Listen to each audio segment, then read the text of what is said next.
Hello my friends and welcome. Let's go to the southern part of Ukraine, Kherson Oblast, where Ukrainian army was successful today targeting many of the Russian MLRS systems, including the very heavy one, Uragan. Here we have the video from the drone surveillance camera.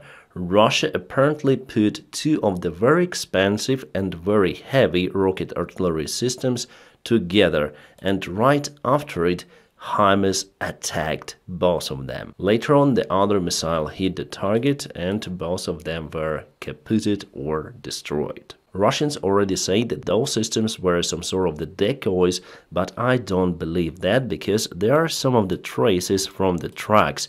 So they arrived on their own power to this place and they were hiding. As a rule, if it is a decoy, or you may call it dummy, you should put it open air somewhere in the field for the enemy to see it for sure and waste missile, drone or whatsoever. Here obviously they tried to hide those systems and for sure they were running okay before the HIMARS attack. At the same area of the Kherson Oblast, the Russian Grad was targeted, so it fired a couple of the missile, turn around and start to run away from its position, but drone followed this system and targeted this one. It was a big kaboom. Guys, I have to skip some of the parts of this video because of the regulations on this platform, but the full videos like that are always available on my Telegram channel and you may find it in a video description just below. So on the south near to Krinky and all of the other Ukrainian bridgeheads,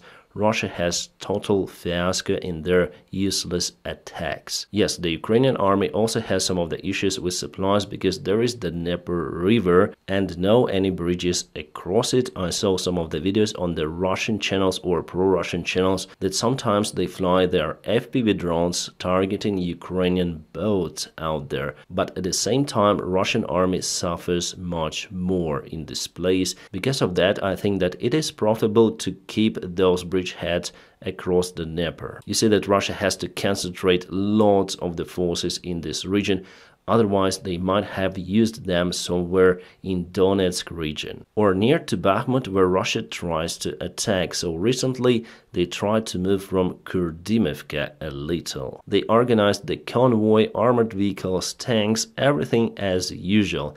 And let's see the result. The result was published today by our 93rd Brigade. They use lots of the FPV drones to defend the area, not just the drones, but they also have artillery.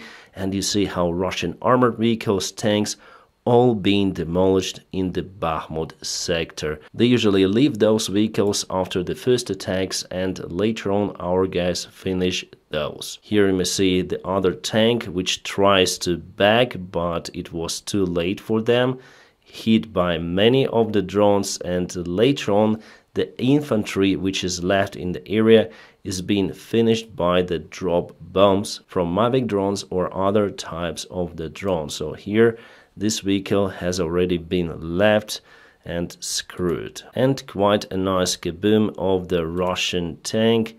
It is smoky. During this attack, Russia used at least 5 of the vehicles, tanks and BMPs. By the way, this image shows that they tried to use some sort of the electronic warfare to disturb the signal for the drones, but it didn't work. Well, at least I personally think that it's the electronic warfare.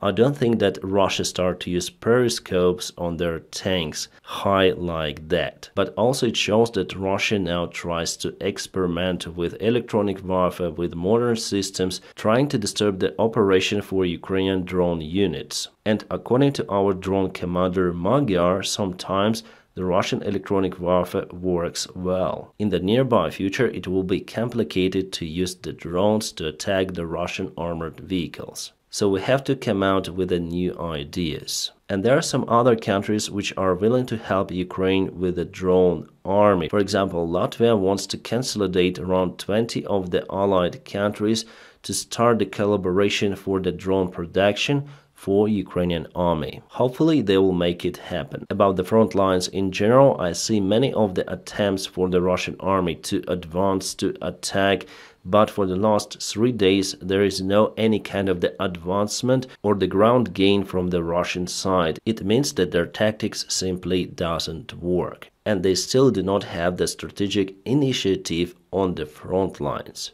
About the Russian AVAX airplane A-50, it's been confirmed, as I said to you, by official sources in Russia that they've lost this airplane, and this video is his final one.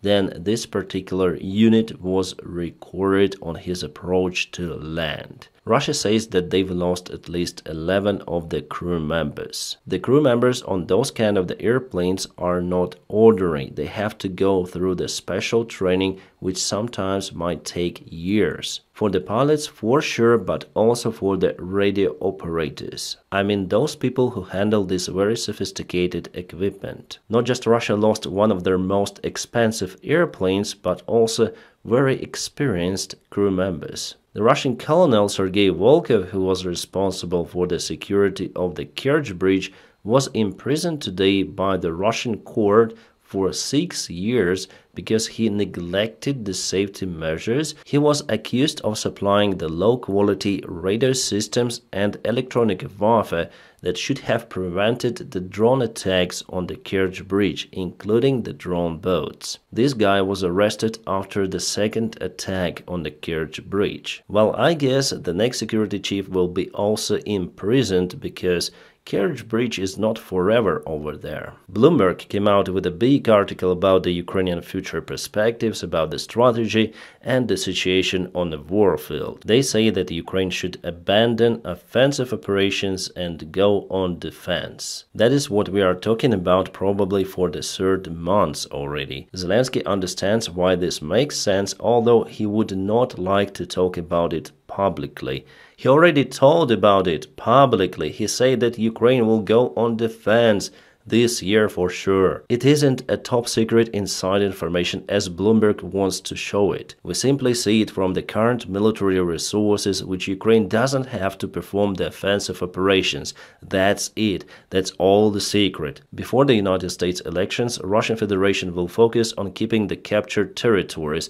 We see that they have the attempts to get more ground because Putin wants to get some of the points like taking Avdiivka or advance to Kupiansk, but it doesn't work for them because Ukraine still has resources to perform defensive operations. So we are now on active defense. They say that Russia hopes for the Trump's victory. We're gonna speak in this video about Trump more, but I'm not sure if Russia definitely wins if Trump will be elected in the United States during the November elections. Zelensky is right, then he rejects the West calls for ceasefire because Russian Federation will take advantage of the pause. Obviously, we already done it before in 2014 with the Minsk agreements, which were not conducted by the Russian side, and later on Russia exited those agreements and started the full-scale war. Exactly the same scenario will happen to Ukraine in case Zelensky or someone else would sign the agreement with the Russian Federation about the Ukrainian territories. Moreover, Putin today on his press conference said that Russia will keep all the territories of Ukraine which they conquered. So he used the term conquer, not liberate, not free, but take the advantage. So conquer the other country. He openly said about it.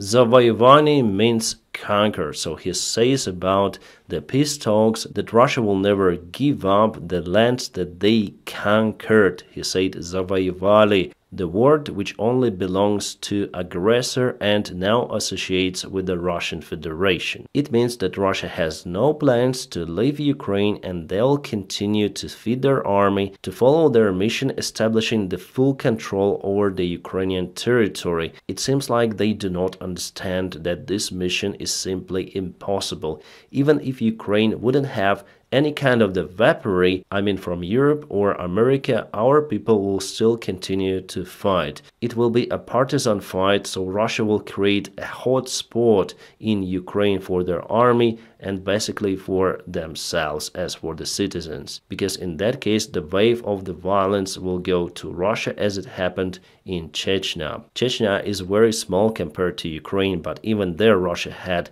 dramatic problems. With Ukraine, the mission to occupy this country using the force is simply unachievable. That is why I am sure that Ukraine will finally win in this war, but it only might happen after the Russian regime collapse, unfortunately. So war might continue for a very long time, even for decades. Russia will continue to use their army, they will continue to attack Ukrainian cities, but there will be some certain point of no return for the Russian Federation, and the war in Ukraine which Putin started will be a major trigger for the Russian formatization, let's say, or even defragmentation. Okay, the Bloomberg article also says that Zelensky should ask Sullivan to increase the supply of weapons in exchange of going to defense only. I'm laughing because this article has no sense in general. Ukraine physically is unable to go on offensive missions. In a close perspective at least, then we do not have the military support from our main partner, the United States of America. The deal should be voted in Congress, and only after that Ukraine might plan something. Yes, sometimes I just read those articles and wonder of how much water you can put there in the text. The article is written just for article, nothing more. Alright, I promised you some of the news about Donald Trump, so actually there are some. He won the Republican rally in Iowa State, gaining 51% of the voters. The second place goes to DeSantis, and only after that Haley, who supports Ukraine. The guy named Ramaswamy was so upset about his position that he took himself off from the run in favor of Trump. Yes, it is just a single state, Iowa, and many more to go, but looking at this lead of Donald Trump, 51%, I'm sure that he will be elected as nominee